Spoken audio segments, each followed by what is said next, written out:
Bollywood industry में 80 और 90 के दशक में कई खूबसूरत अभिनेत्रियों ने अपने कदम रखे, जिन्होंने न केवल अपनी खूबसूरती से बल्कि अपनी दमदार अदाकारी से भी दर्शकों का दिल जीता। लेकिन दोस्तों, क्या आप जानते हैं कि 80 और 90 के दशक की मशहूर अभिनेत्रियों में से ज्यादातर अभिनेत्रियों ने फिल्म इंडस्ट्री को बाय बाय कह दिया है और पॉलिटिक्स का हाथ थाम लिया है।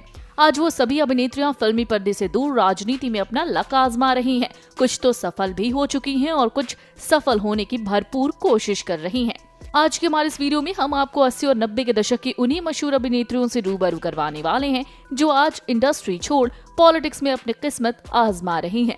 तो आइए जानते हैं कौन सी हैं वो अभिनेत्रियां। नंबर 6, हेमा मालिनी।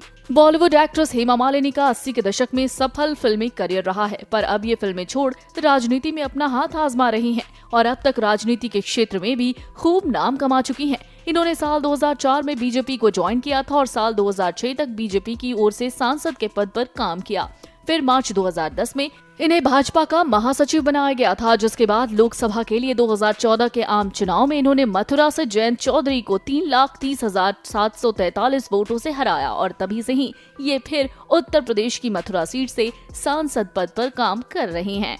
नंबर 5, शबाना आजमी। 80 और 90 के दशक में खूबसूरत अदाकारा शबाना आजमी ने अपने अभिनय से लाखों लोगों का दिल जीता, पर बावजूद इसके इन्होंने अब अपने करियर को विराम दे दिया है और राजनीति में हाथ आजमा रही हैं। इन्होंने पहले 1997 से 2003 तक संयुक्त राष्ट्र जनसंख्या कोष की राजदूत के पद पर काम किया, जिसके बाद इनके काम की सराहना करते हुए भारत के राष्ट्रपति ने इन्हें संसद के ऊपरी सदन राज्यसभा की मनोनीत सदस्यता प्रदान की और तब से ये उसी पद को संभाल रही हैं। नंबर 4, उर्मिला मातोंडकर। इलू इलू गर्ल उर्मिला मातोंडकर भी एक्टिंग को हमेशा के लिए बाय बाय कह चुकी हैं। इन्होंने साल 2019 मार्च के महीने में लोकसभा चुनाव के समय कांग्रेस पार्टी ज्वाइन की थी और उत्तरी मुंबई सीट से चुनाव लड़ा, पर इन्हें बुरी तरह से हार का सामना करना पड़ा था, जिसके 5 महीने बाद इन्होंने पार्टी से इस्तीफा दे दिया और पार्टी के भीतर की तुच्छ राजनीति को इन्होंने कांग्रेस छोड़ने की वजह बताया, जिसके बाद से ही ये अपने लिए नई पार्टी को चुनने में बिजी हैं। नंबर 3, जया प्रदा। सिनेमा में कई साल राज करने के बाद अभिनेत्री जया प्रदा ने अपने करियर के चरम पर फिल्म इंडस्ट्री छोड़ दी और राजनीति का हाथ थाम लिया। इसलिए तो अब ये फिल्मों से ज्यादा राजनीति में सक्रिय हैं। ये साल 2004 से साल 2014 तक बीजेपी की ओर से रामपुर से सांसद रही हैं। वहीं आज भी ये बीजेपी की ओर से इस पद के लिए उम्मीदवार हैं। नंबर 2, किरण खेर। किरण खेर बॉलीवुड की उन अभिनेत्रियों में से एक हैं जिन्होंने इंडस्ट्री में अपनी एक्टिंग से लोहा मनवाया। हालांकि आज ये बॉलीवुड से थोड़ी दूर होकर राजनीति की तरफ रुख कर चुकी हैं।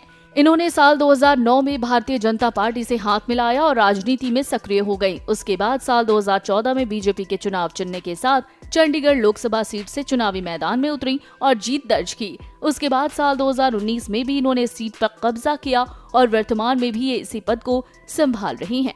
नंबर 1, नगमा। सलमान खान के साथ बागी फिल्म से अपने करियर की शुरुआत करने वाली एक्ट्रेस नगमा का फिल्मी सफर कुछ ज्यादा अच्छा नहीं रहा, जिसके चलते इन्होंने जल्द ही फिल्मी दुनिया से दूरी बना ली और राजनीति का हाथ थाम लिया। इन्हें साल 2014 में लोकसभा चुनाव के लिए मेरठ हापुड़ सीट से कांग्रेस उम्मीदवार के रूप में चुना गया, पर वोटों के गणित में ये पीछे रहीं और चुनाव हार गई। लेकिन चुनाव में सबसे लोकप्रिय प्रत्याशी यही रही थी, इसलिए तो आज भी ये कांग्रेस के साथ मिलकर काम कर रही हैं और राजनीति में अपनी पहचान बनाने के लिए खूब मेहनत कर रही हैं। तो दोस्तों, आपको क्या लगता है कि इन सभी अभिनेत्रियों में से कौन सी अभिनेत्री राजनीति में अपनी पहचान बना पाएंगी? आप हमें कमेंट बॉक्स में कमेंट करके जरूर बताएं और साथ ही बॉलीवुड से जुड़ी ऐसी मसालेदार खबरों को जानने के लिए आप हमारे चैनल को सब्सक्राइब करना ना भूलें।